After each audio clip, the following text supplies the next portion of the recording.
ఆంధ్రప్రదేశ్లో కూటమి నేతలు కార్యకర్తలు ఎదురుచూపులకు ఎండ్ కార్డ్ పడిందనే చెప్పాలి. ఇప్పుడు ఎండ్ కార్డ్ పడబోతుందా? త్వరలోనే శుభవార్త వినబోతున్నారా అంటే అవుననే సంకేతాలే వినిపిస్తున్నాయి. టీడీపీ, జనసేన, బీజేపీలు నామినేటెడ్ పోస్టుల భర్తీ పైన కసరత్తు చేస్తోంది. ఈ మేరకు పదవుల పంపకాలపైన ఒక క్లారిటీ వచ్చినట్టుగానే తెలుస్తోంది. మూడు పార్టీలు నామినేటెడ్ పదవుల్ని భర్తీ చేయడం పైన ఒక ఒప్పందానికి కూడా వచ్చినట్టుగా సమాచారం అయితే ఉంది. ఇక ఈ మేరకు మూడు పార్టీలు త్వరలోనే ఈ పదవుల పంపకాలను చేపట్టే అవకాశం కూడా ఉంది అంటున్నారు. మూడు పార్టీల మధ్య కుదిరిన డీల్ ప్రకారం టీడీపీ ఎమ్మెల్యేలు ఉన్న చోట 60% నామినేటెడ్ పోస్టులు ఆ పార్టీ నేతలకి, కార్యకర్తలకే దక్కుతాయి. మిగిలిన వాటిలో 30% జనసేన శ్రేణులకు, మిగతా పదవులు బీజేపీకి ఇస్తారు. జనసేన ఎమ్మెల్యేలు ఉన్న చోట 60% పోస్టులు ఆ పార్టీ నేతలు, కార్యకర్తలకు ఇస్తారు. 30% పోస్టులు టీడీపీకి, 10% బీజేపీకి కేటాయిస్తారు.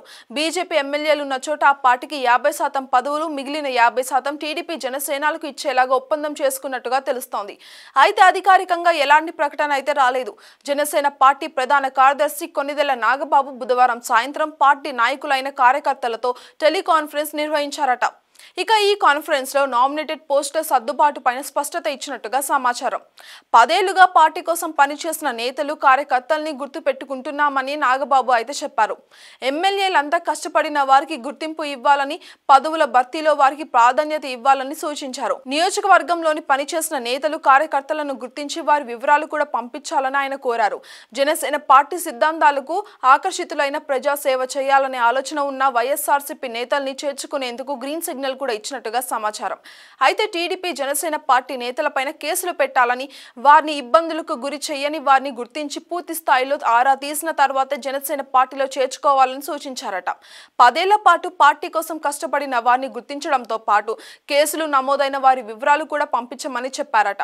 నామినేటెడ్ పదవుల భర్తీ విషయానికి వస్తే ఎమ్మెల్యే టికెట్లు ఆశించి దక్కిన టీడీపీ, జనసేన నేతలు చాలా మందే ఉన్నారు.